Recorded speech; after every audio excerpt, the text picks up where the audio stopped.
Hi, boys and girls. I hope you're well. I hope you had a great weekend. I hope you enjoyed the parade that we did for you on Friday. It was amazing to see all of you, your smiling faces. I miss you so, so much. I wanted to put up a video today because I'm going to read you a story, sort of a story, and talk about some vocabulary words and things like that. The first thing I want to do before I give you some information about the story that I'm going to read is to go over some of the vocabulary. And I hope you remember from school, our vocabulary cards. Let me see if I can move my camera a little bit and adjust it to the vocabulary cards. You don't necessarily need to see me. You need to see the vocabulary cards. So let's see here. I guess this is a little bit better. Okay. So I'm just going to go over these cards with you and then give you a little, not a very long, but a little activity to do with some vocabulary. And I'll have you do I'll have you do one a day for the week. So the first word is display. The natural world is full of glorious scenes, such as this display of wildlife. There they are. Alert. These animals are alert. They are wide awake and ready to take action. There you go. Weariness. This bird can fly many miles. It may get tired, but it isn't stopped by its weariness. And there's a hummingbird. Fractured. In Antarctica, chunks of fractured or broken ice float through the icy sea. And there's a picture of what that would look like. Standards. By these polar bears' standards or ways of measuring, cold air might be comfortable. Vision. Artists can have a vision or mental image of how to paint a scene from nature.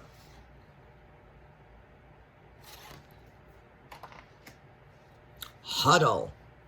Baby goslings often huddle or crowd together to stay warm while they nap.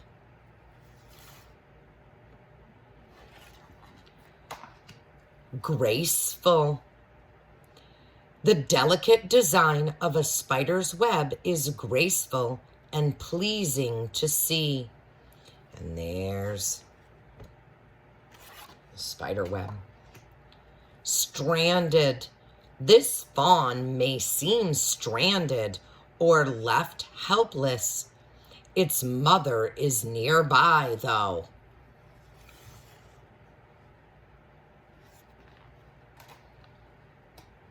Concluded.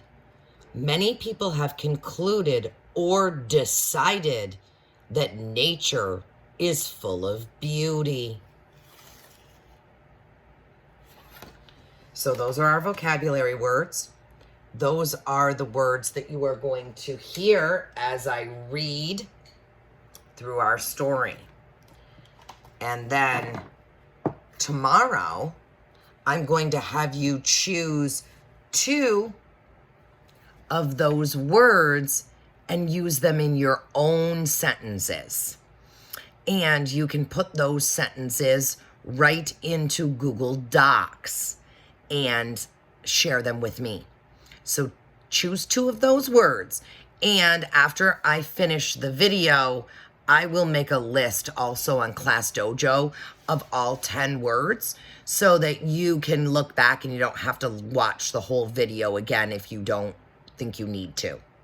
Okay? So I want to go to our story. Our story is called Arctic Journal.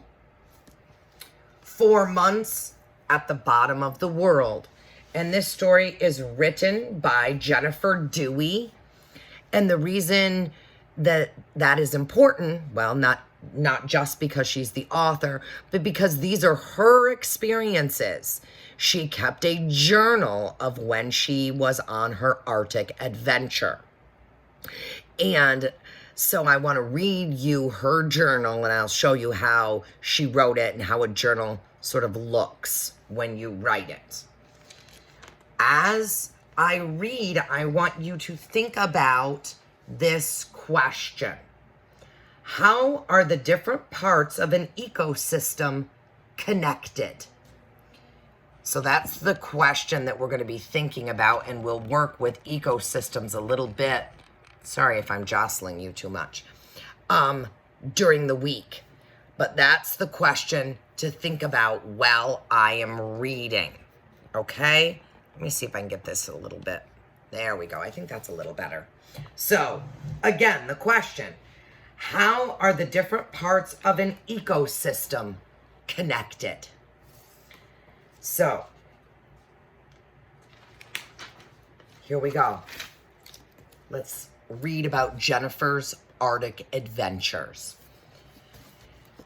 The author has long had a vision of herself exploring Antarctica, what she calls the windiest, coldest, most forbidding region on Earth. She has recently traveled by plane and ship to this icy continent. Her first exciting encounter was with humpback whales, when her ship stopped to let them pass. Now she has settled in at Palmer Station, where she'll be living for 4 months. During her visit to Antarctica, she plans to sketch, photograph, and write about this fascinating place. November 27th, Litchfield Island. So that's her first journal entry. And as you can see, well, there's a picture first, if you can see that picture, okay? And it says the view looking away from Palmer Station.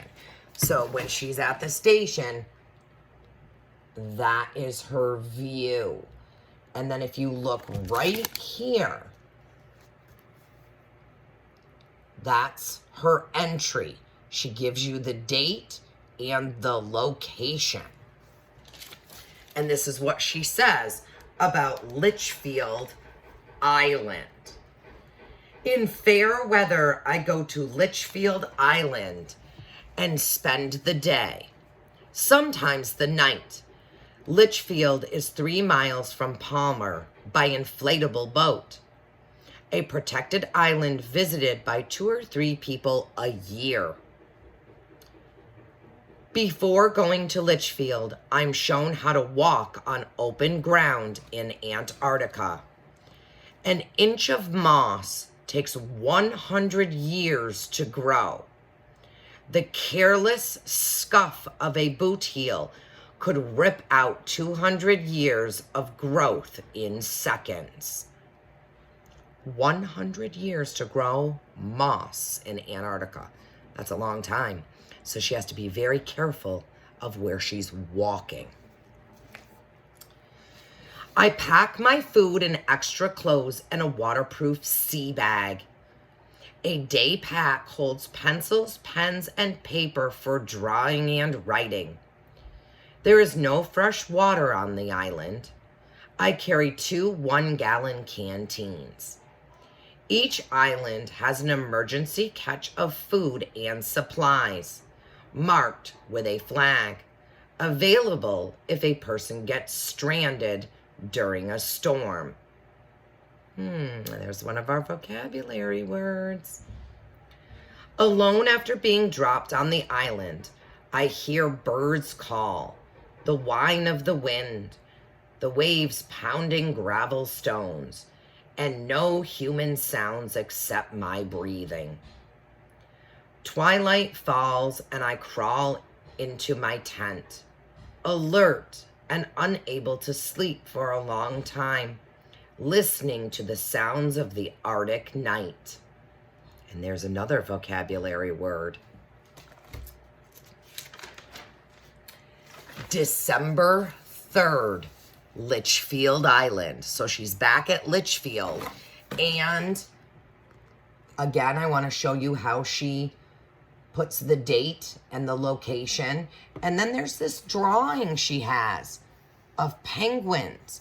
So I think maybe her journal entry for December 3rd might be about penguins. What do you think? Let's see. One of the largest islands offshore Litchfield has a penguin rookery, or nesting area, on the gently sloping western edge. The ground is rocky but flat enough for penguins to build nests, with a beach close by for gathering small gray nest stones. The rookery is occupied by 200 or 300 penguins. It's small by penguin standards. Another vocabulary word. The penguins are nearly all Adelies, named in 1838 by Dumont d'Urville after his wife. I wonder, did they look like her, act like her, or was he just missing her? Pairs greet each other at the nest with calls like braying donkeys. They rub chests and bellies, flap wings, stretch necks, and reach for the sky with their bills, behavior called ecstatic display. So she's at a rookery near Litchfield Island, and a rookery is a place where penguins nest and hatch their eggs. Ecstatic display means that they're basically happy to be with each other, happy to see each other. So they do all kinds of things like flap their wings and stretch their bills and rub chests and bellies together because they're happy to be around each other. She continues on and says, I find a sheltered perch by the rookery and put my 6-pound metal typewriter on a flat rock. The penguins begin to wander over. They huddle close, smelling the guano and salt water, gently tugging at my clothing with their bills. One bold bird takes my hat and goes off with it. They are curious about the tap-tap-tapping noise of the typewriter. They walk up and across it, tugging at the paper tucked into the roller. I let them have their way. Human visitors may not touch penguins or any wildlife, but the penguins can take their time checking us out. I follow penguins stone collecting. Real work for an Adelie. They carry one stone at a time in their bills. It requires hundreds of trips to complete a nest. Placing a stone takes time. With the stone in its bill, the penguin circles the nest, bowing like a butler, finally deciding where the stone is needed most. The bird drops it and shuffles away to the beach for another. If one penguin steals a stone from another, a noisy argument erupts. Frustrated birds shriek like squabbling children, but they never come to blows. So there was another vocabulary word on that page too. Huddle. December 20th, Palmer Station. And this time, there's a picture, and it says blue whales.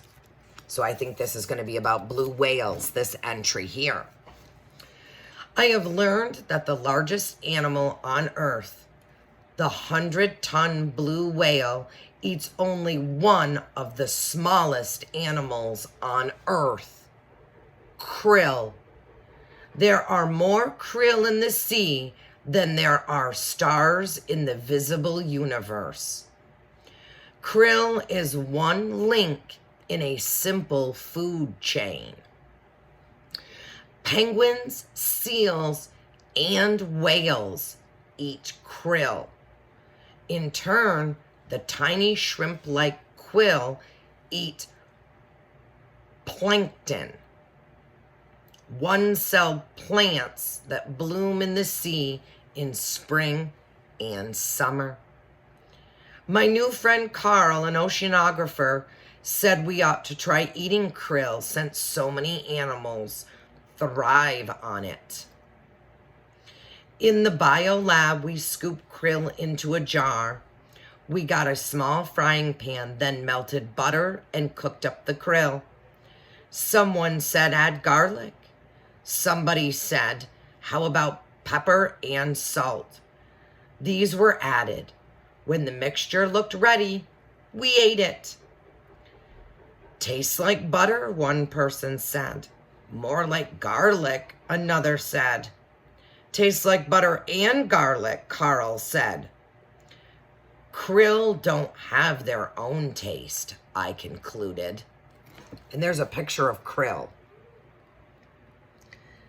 Think back to the essential question and how each part of the ecosystem is connected. So animals like seal or whale eat these tiny animals, these tiny krill. And the krill eat plants that grow in the ocean. So think about how that all connects one to the other. December 24th, Palmer Station. It was 3 a.m, bright outside, and I couldn't sleep. I crept downstairs, signed out, and took the flagged trail up the glacier. Dressed in a watchman's cap, 3 layers under my parka and boots, I climbed in a stillness broken only by the noise of snow crunching under my soles. Greenish purple clouds covered the sky from edge to edge. The sea was the color of pewter. Near the top, I heard a cracking sound, a slap magnified 1,000,000 times in my ear.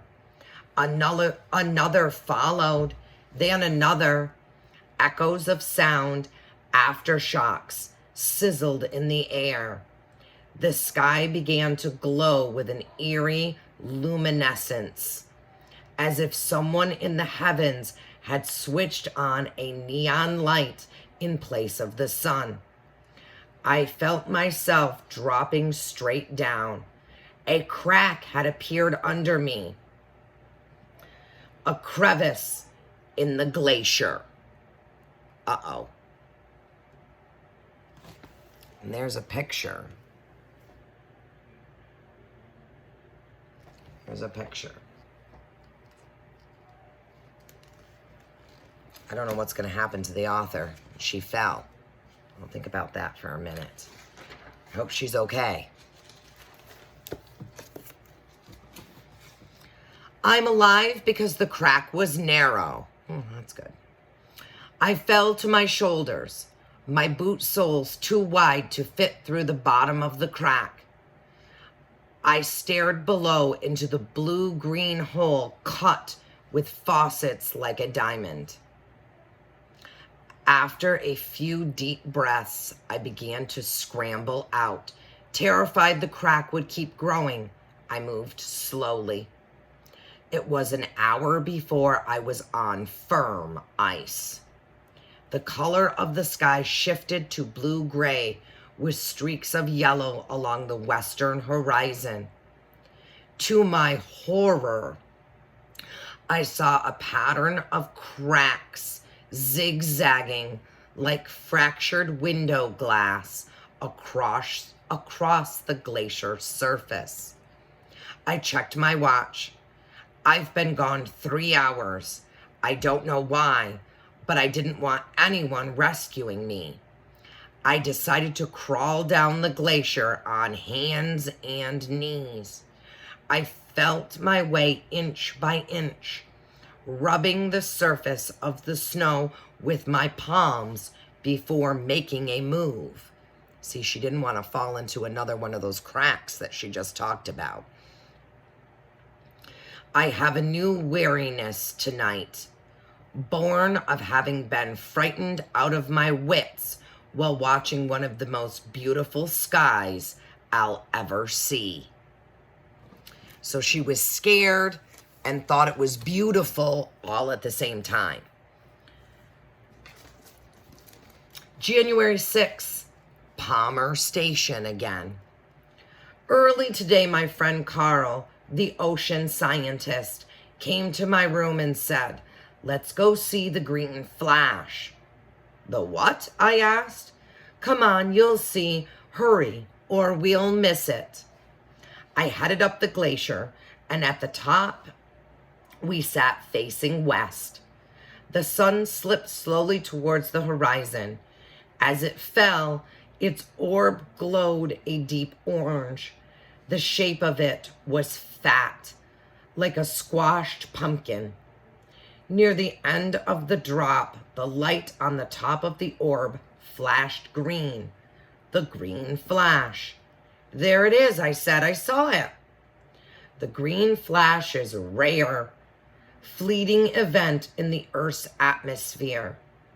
To catch it with the naked eye, there must be a clear horizon at sunset, as often seen over water. The green flash comes with certain conditions in the sky having to do with the way light bends. It lasts less than a 12th of a second. Holy moly, that's fast. March 12th. Wigging home. And there's a penguin egg.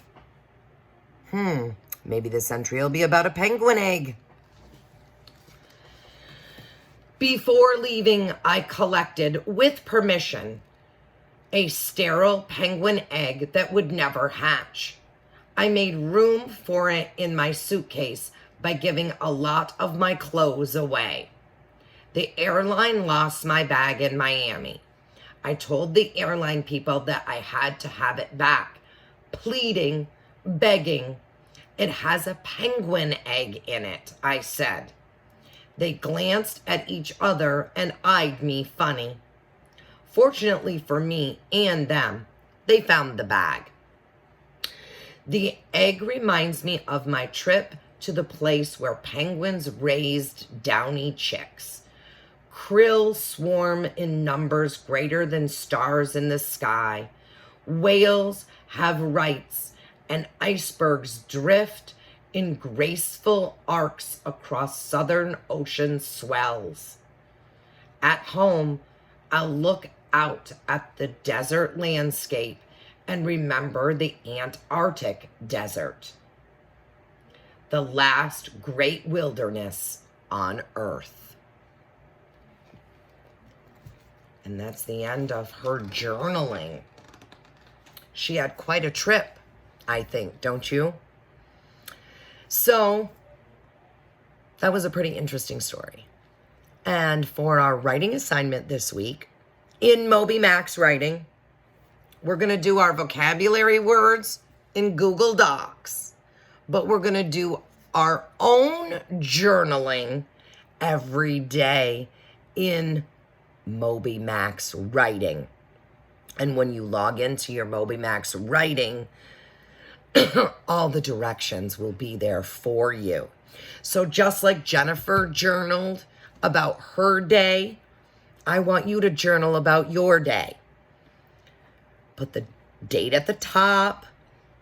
Maybe tell me where you are And I know you're not going a lot of places right now, but, you know, are we inside?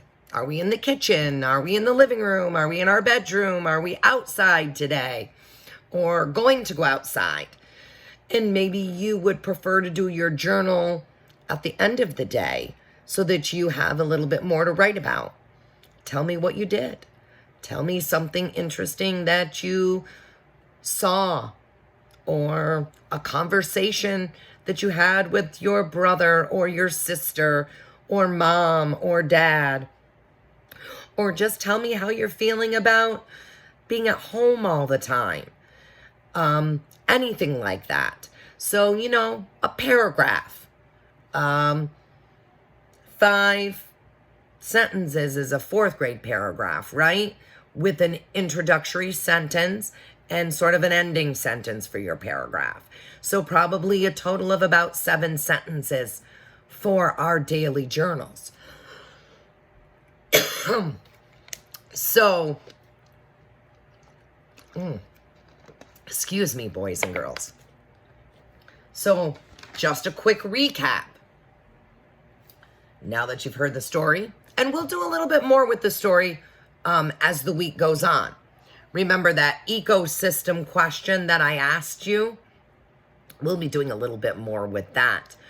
But you're going to be able to go to MobyMax for science and watch MobyMax.